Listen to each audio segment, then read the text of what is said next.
Hello, everyone, and welcome back to the Operation Dignity Workshop series, where we are trying to foster independent living skills in our clients.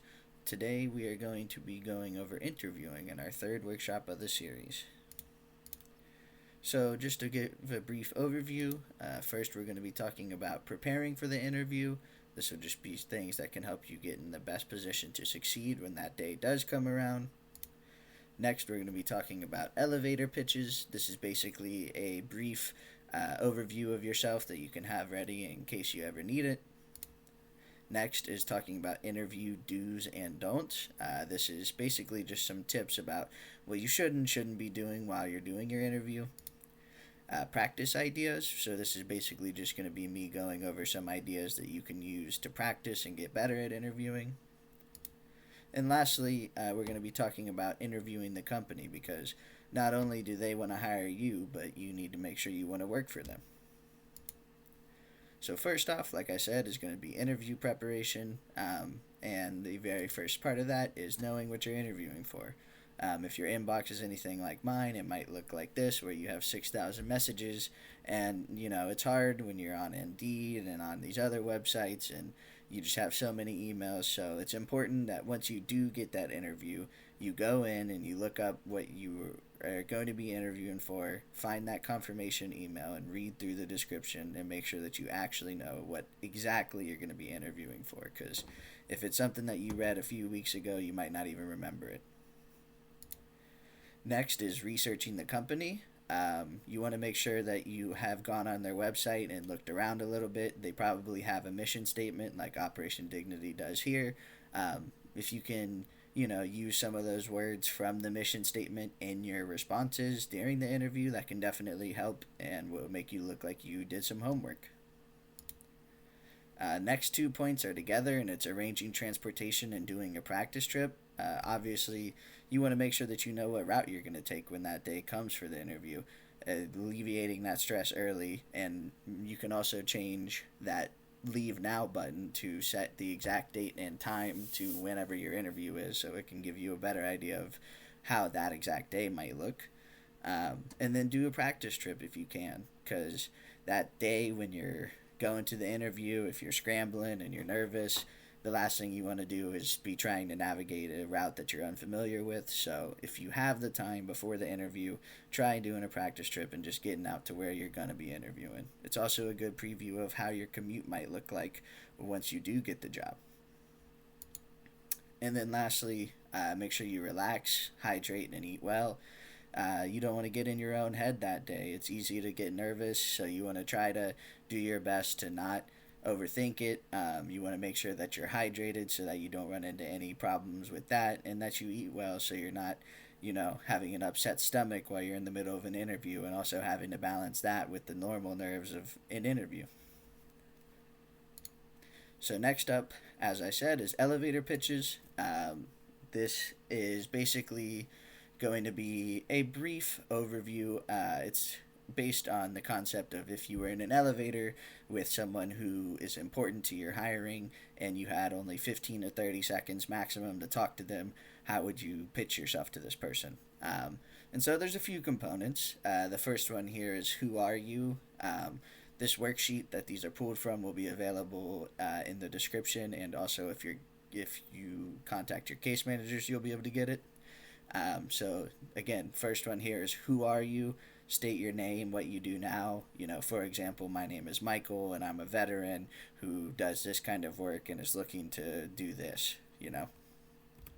What are your skills? Make it clear why you're qualified. If it's a job in security, you can talk about how you have really good attention to detail or something like that.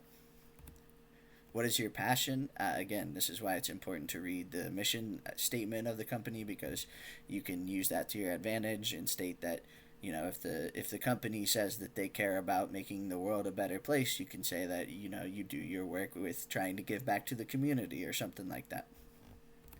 Next up is what are your goals?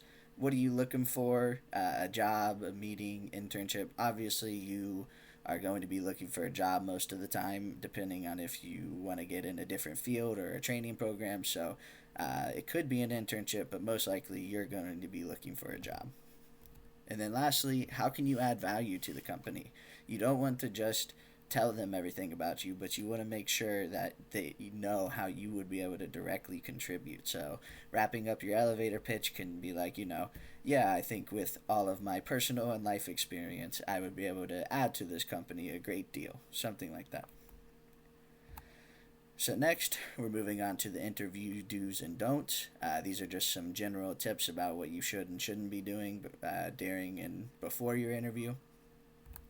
So do bring multiple copies of your resume. You've probably submitted it online already and they have it, but you want to make sure that you have multiple copies in case, you show up to the interview place and they don't have a copy and you have multiple people interviewing and you want them all to be able to look and you want to come off as prepared. So don't obviously show up dressed inappropriately. Make sure you have professional attire. If you don't have any, please reach out to your case manager or me or several different community organizations that might be able to help with something like that. So please, if you need those resources, reach out to people. Do actually answer the interview question. Sometimes when you're in the moment, you may not even realize that you aren't answering the exact question that they asked, but you're answering something similar. So you want to make sure that you keep your answers focused on the actual question that the interviewer asked. So don't talk poorly about your former employers. It's easy to get caught up in this if they ask you, why did you leave this job or why do you have a big gap in your resume? But it's best practice to just not talk poorly about your former employer and make sure that they won't regret hiring you in the future if you ever leave working with them. Next is, do you have an open demeanor?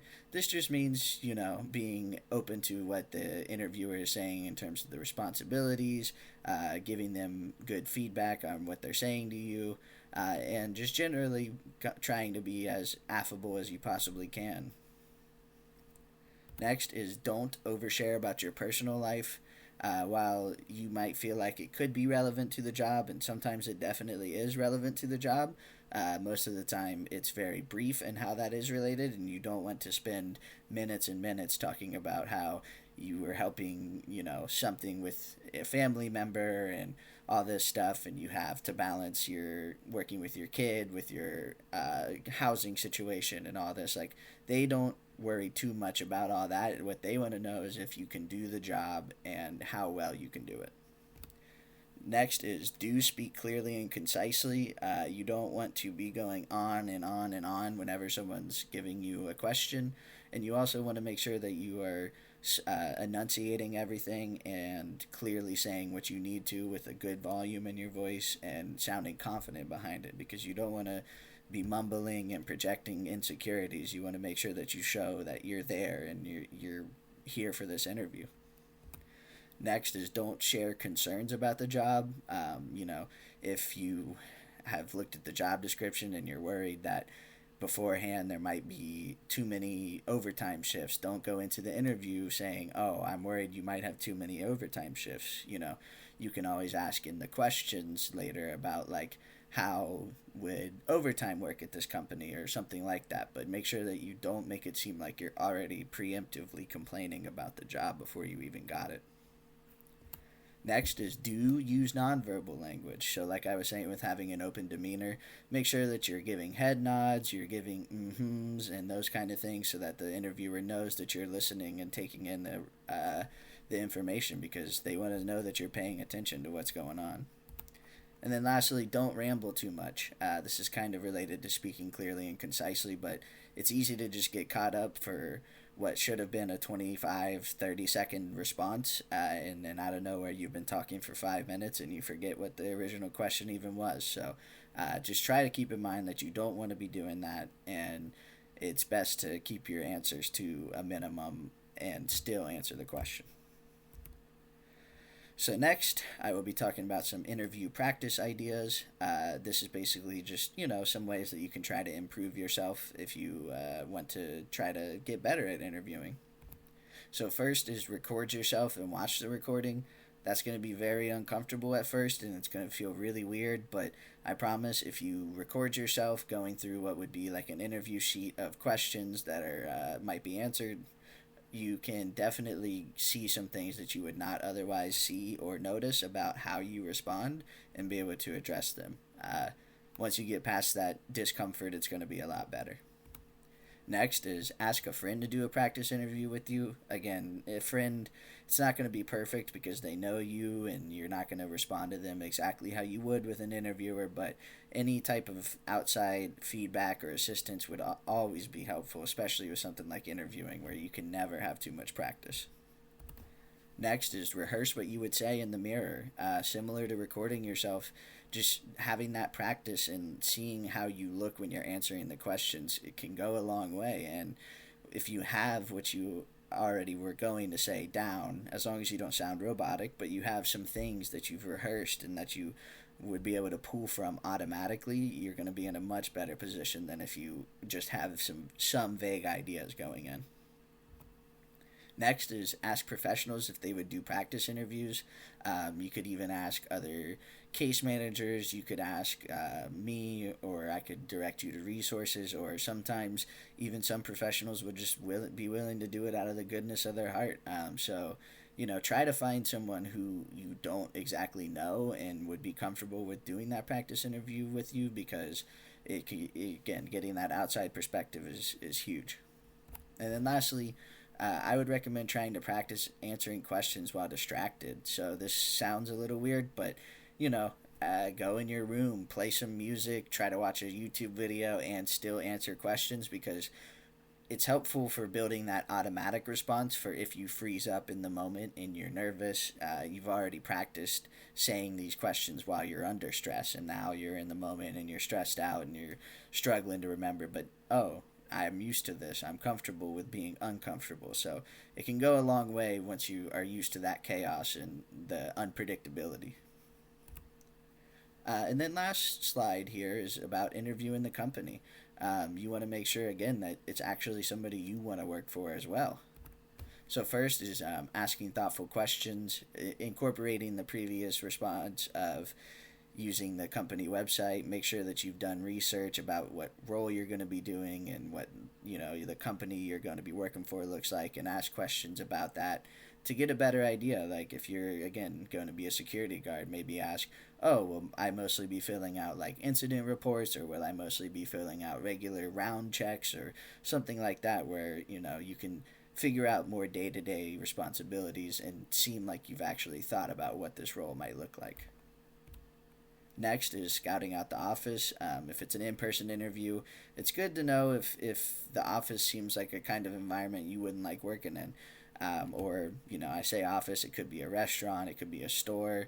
It's good to just get a lay of the land and see if it looks like a place that would be comfortable to you. For example, if you wouldn't like a cubicle place, you probably wouldn't want to work in a place like in this picture. So it's good to just get a little bit of viewing into that.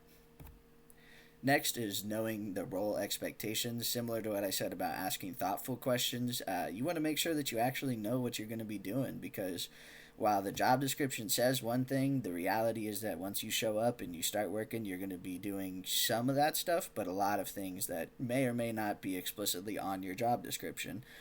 So make sure that you ask about what the day-to-day will look like. If you have a job where you manage clients, like how many clients you'll have, stuff like that, where you can actually get a more in-depth description of what you're going to be doing.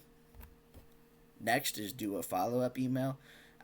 This is not necessarily for during the interview, but afterward, just whoever you interviewed with, reach out to them, email them, let them know that you appreciated the time they spent, and that you hope to hear from them about future next steps, and you look forward to working with them.